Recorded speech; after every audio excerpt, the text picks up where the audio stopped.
Hello!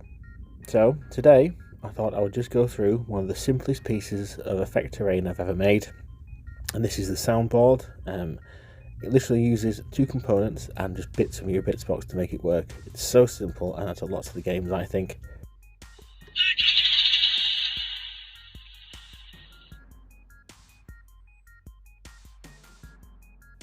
Over the last couple of years, whilst trying to build my table, I've always wanted to bring a sense of life and interaction with everything that I've made, whether that be the smoke or the movement or the lights, just to bring that world in a bit more. And I think these little soundboards really do that. A couple of these scattered around the table that trigger, just when the model sits on it, I think really does wonders. So with that, hopefully you'll enjoy the rest of what's turned into part one of this video. Find it easy to follow and useful. And as always, if you like what you see, please hit that subscribe button.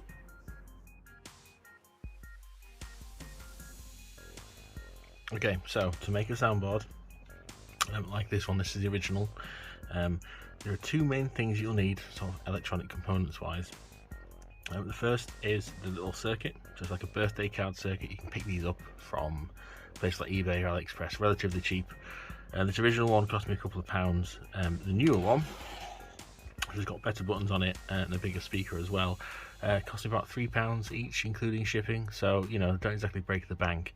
You can get some more expensive ones that are about £7 to £8 each, not including shipping.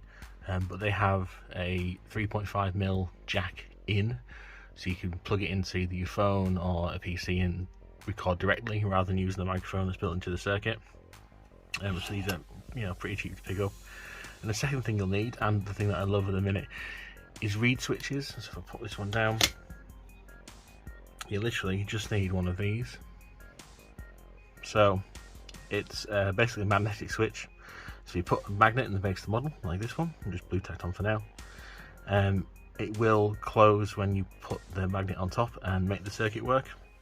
And I have tested this on the new circuit with the new one, and it will just play once when the model is placed on the board. So you just get that nice little pop of sound, and it doesn't become irritating as the game's going on.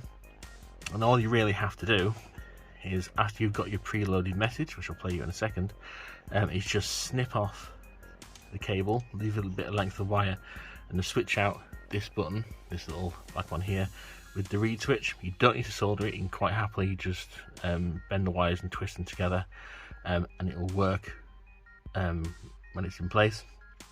And then after that, it's just up to you how you want to hide it.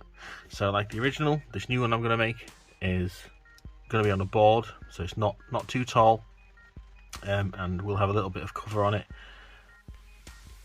But it really could be anything you wanted. You can hide it horizontally, vertically. You can hide it in a building, some sort of industrial machinery. It could be anything you want, absolutely anything you want if you want that little pop of sound. So the new message is this, and hopefully it'll get picked up on the recording speakers, okay?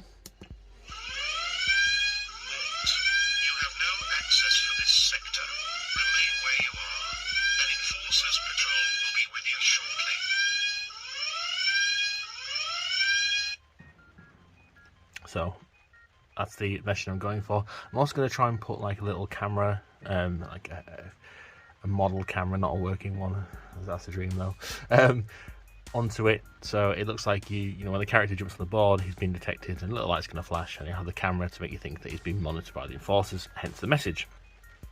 So I'll go away and switch over the switch for the reed switch now, and I'll come back and we'll get it all up and going. So as you can see, I've switched the button switch over to the reed switch now. So if I just place the magnet on, if you take it off, it'll still play, but it will only play just the once.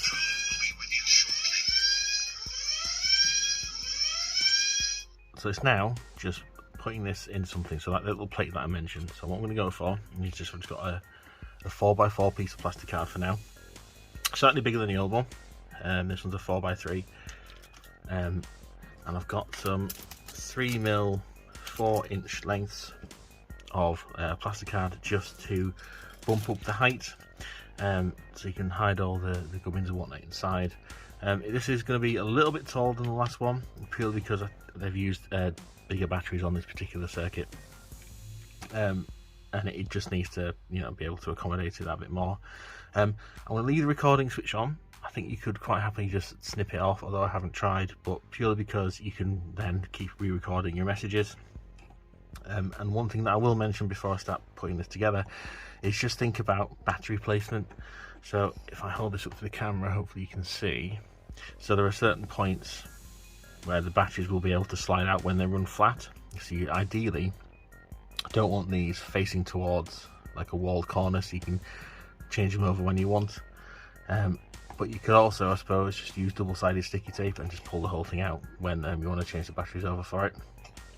So I'm now going to build my little platform, and we'll come back and we'll see what it looks like on a basic level. I won't put too much detail on it, but we'll just start with that for now.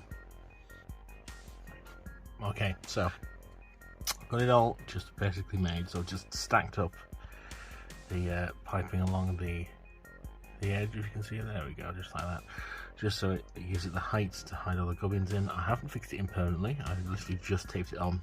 Electrical tape I use very rigorously in my builds just to keep everything in place. You can notice also in here I've put two reed switches in, so one just next to the record button there and one just down here. Just those 2 points because it is quite a big area, and it does seem a bit confined if it's only one space. And I've just marked out the 2 points here. So where are we before I get lost? So the speaker's in this corner here, so this is a bit of a dead spot, so I'm gonna in theory put this just on here with some kind of camera. Like I'm thinking using one of these from the Bastion set. Give it a bit of a clean up and get some of the paint off it before I do anything with it. But it's got the eye and it's got the little vox on it, so it'll actually talk to, relay the message. And then I'm going to somehow, fall over, try and fix a light onto this. I don't want to damage this too much because you can't get them anymore. And I do like the style of this one quite a bit, but I'll figure a way around it. So that'll stand there. Something else needs to go in the other corner, I think, although it doesn't necessarily have to. So a couple of barrels laid down. So then, when you're kind of playing in a game, you're in this kind of area, your character moves here. You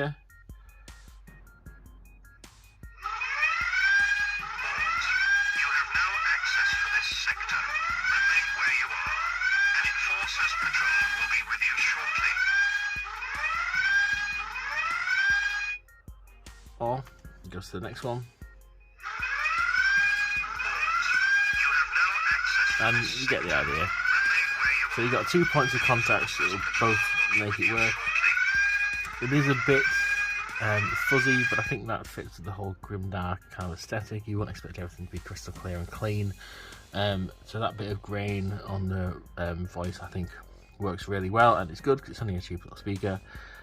So I'll now go away and have a further play around with this with lights and extra bits and bobs, but you don't have to do that. This is just what I'm doing. I say I've already made the standard sort of beginning one here. I painted that up, nothing else flashy, just literally the circuit and the button taped in the bottom again. So if you wanted to do one of these, you could literally just leave it as the blank template with a couple of little bits on it. You don't have to go the extra hog. It's just to add a bit more atmosphere to the games. So if you wanted to leave it there, this is the dropping off point, and just go paint it up.